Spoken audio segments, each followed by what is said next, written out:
और इस बीच एक बड़ी खबर में ये भी आपको बता दूं कि पहलगाम का मामला सुप्रीम कोर्ट पहुंच गया है। न्यायमूर्ति सूर्यकांत और न्यायमूर्ति एनके सिंह की बेंच में सुनवाई हो रही है। सुप्रीम कोर्ट ने याचिकाकर्ता को फटकार लगाई है। असंगत याचिकाओं के लिए ये फटकार सुप्रीम कोर्ट की तरफ से लगाई गई है।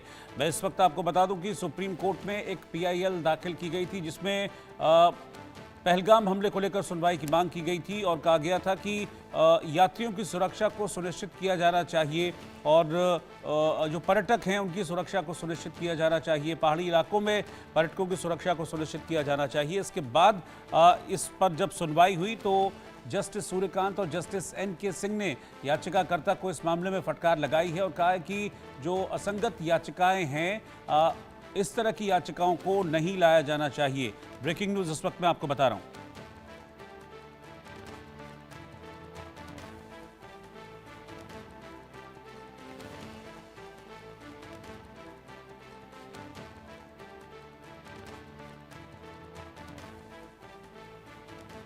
संभव शर्मा इस वक्त हमारे सहयोगी साथ में जुड़ रहे हैं। संभव, क्या हुआ कोर्ट में, बताइए जरा।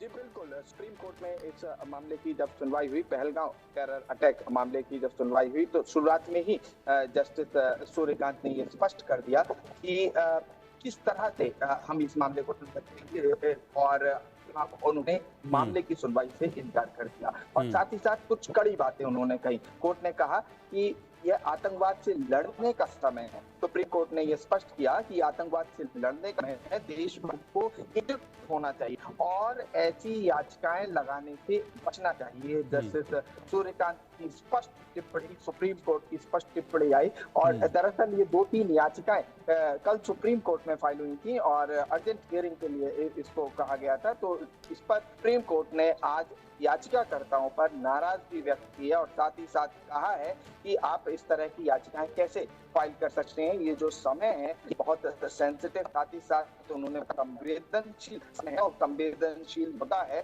और इसका मजाक बिल्कुल नहीं बनाना चाहिए और ऐसी कहीं ना कहीं संवेदनशील मुद्दों का मजाक बनाती दिखती हैं, तो उससे बचना चाहिए, ऐसा सुप्रीम कोर्ट ने कहा है। और साथ ही साथ सुप्रीम कोर्ट ने कहा कि आप जिस तरह की मांग कर रहे हैं कोई सेवानिवृत्त न्यायाधीश इस मामले की जांच करे, तो कैसे एक न्यायाधीश, एक सेवानिवृत्त न्यायाधीश विशेषज्ञ हो सकता है, ये सुप्रीम कोर्ट ने कहा। और साथ ही साथ सुप्रीम कोर्ट ने स्पष्ट कर दिया कि ये आतंकवाद से लड़ने का समय है, एकजुट होने का समय देश।